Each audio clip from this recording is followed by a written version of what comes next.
Hello, I'm Bishop Long, and welcome to a special edition of Taking Authority.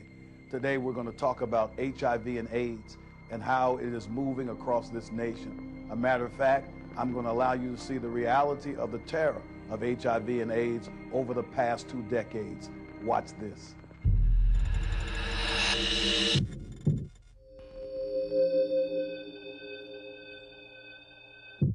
The scientific community didn't know it. From what would be known years later as AIDS. New York Times publishes its first story on AIDS. The first U.S. congressional hearing on HIV/AIDS. The CDC warned blood banks that the nation's blood supply might be contaminated with HIV. Among the deaths this year were a male flight attendant believed to be patient 0, the first AIDS victim in North America. Film star Rock Hudson died. HIV-positive children were barred from schools. President Reagan makes his first public speech about AIDS. New York City instituted a needle exchange program. Dancer and choreographer Alvin Ailey died of AIDS. 25% of American adults reported that they would refuse to work with someone with AIDS. Freddie Mercury, lead singer of Queen, died of AIDS. Magic Johnson announced that he was HIV positive and retired from professional basketball. Tennis star and civil rights champion Arthur Ashe announced that he contracted HIV from a blood transfusion. The FDA approves the sale of female condoms in the U.S. The CDC reported that AIDS was the leading cause of death among Americans aged 25 to 44. Rap star Eazy-E died from AIDS.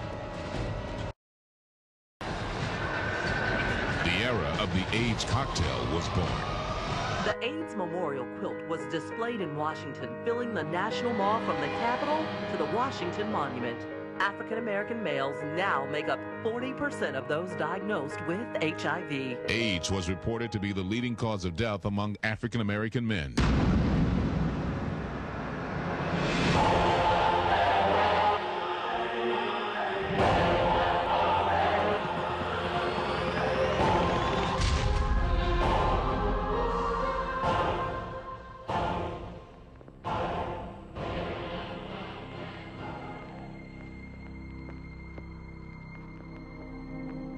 It's amazing. I found this shirt at a store, and it really so apropos to this moment.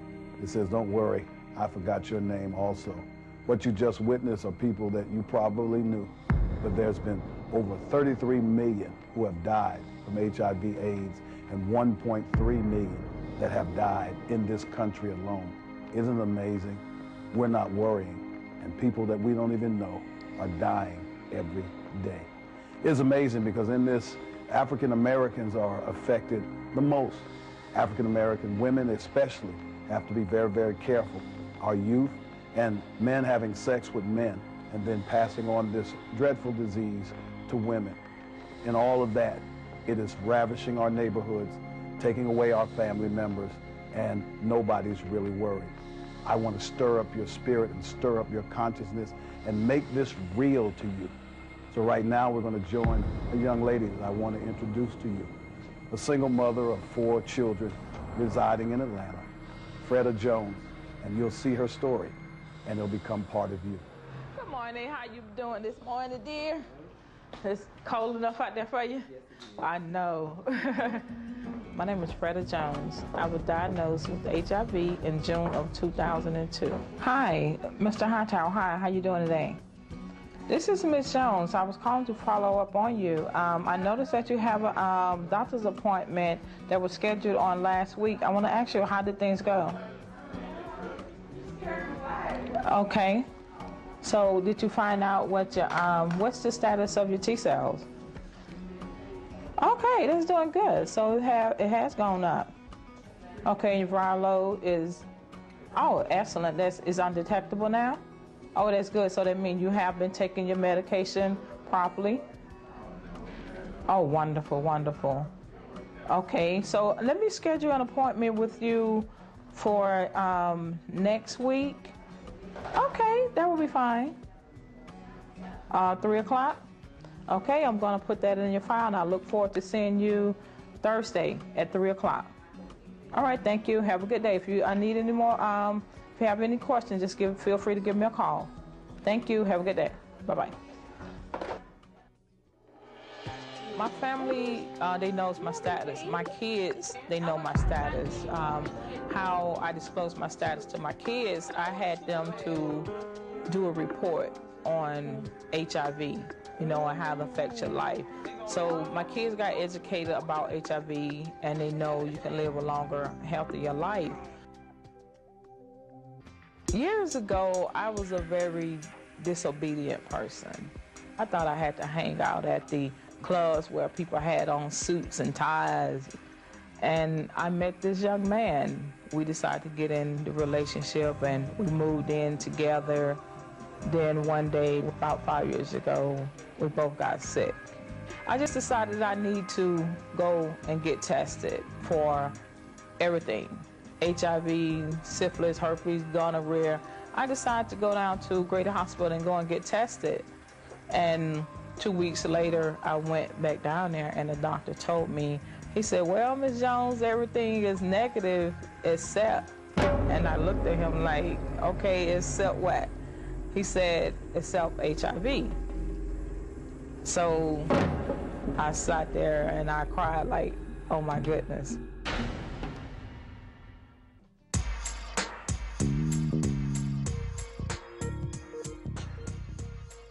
Today I have a client that's coming in to get a wash and set. So how's the dating life going? Oh my God, it's scary. Scary? Yes. Why? I mean, because you really don't know who's out there or what's out there. You know what I mean? Especially ever since you shared your story with me. Oh, yeah. Because we didn't get a chance to hold a long conversation, when you called me the other day. Yeah. So just always remember, protect yourself. Anytime. That's true. You're going out, always make sure, you use protection. I'm not sitting here promoting sex or anything like that. But you have to always make sure you just remember to protect yourself, because you never know who may be infected and who's not. I know you probably date. That's true. I know you probably date, What? Some nice guys. Oh, yeah. But just because they're nice don't mean that they're not, infected. Which one you want to, you want to use the highlight one on the top? Or? Yeah. You want to highlight? Okay. So you stick on. Yeah, just remember, just be careful out there. If it could happen to you, it can happen to anybody. Huh? If it could happen to you, it could happen to anybody. Yeah, it can happen to anybody. 5 years ago, I was addicted to drugs, heavily addicted to drugs. 5 years ago, you told me, I found out that you slept with my best friend, and I found out you was HIV positive. Right? Through all that, Freda, I still stuck in. I had to battle that. I had to take this to the cross, man, and ask for forgiveness for that. Because 5 years ago, if I would have felt, let me finish, there you go. If I would have felt the way I felt 5 years ago, we would not sit here and be having this conversation. Probably be in the bushes with a sniper rifle. Anthony has been struggling with this relationship because I'm up front when it comes down to, me living with the virus, because I feel like it will help some other people. And I feel like, really that's not my problem, that's Anthony's problem. So I'm going to continue doing the things that I do. It's important to disclose your status to your family, your friends, and your spouse. I know it's hard, because of the stigma that's out here, for you to disclose your status, but from my own experience, it's a lot of support, especially if you disclose your status to your family and your friends, and also just do a little education around it and don't be afraid. You can also go to your church and get your help there as well. And I have the right. Thank you for being honest. I have the right to feel the way I feel. So I'd rather be by myself. Because I need you to have my back and support me and stand up for me. Like I said once before, I don't need somebody that got my back. I need you to walk right there beside me. I don't need somebody that got my back. And then if I can't get that, then I'm going to be by myself, whatever. And that's what I choose to do. Good luck.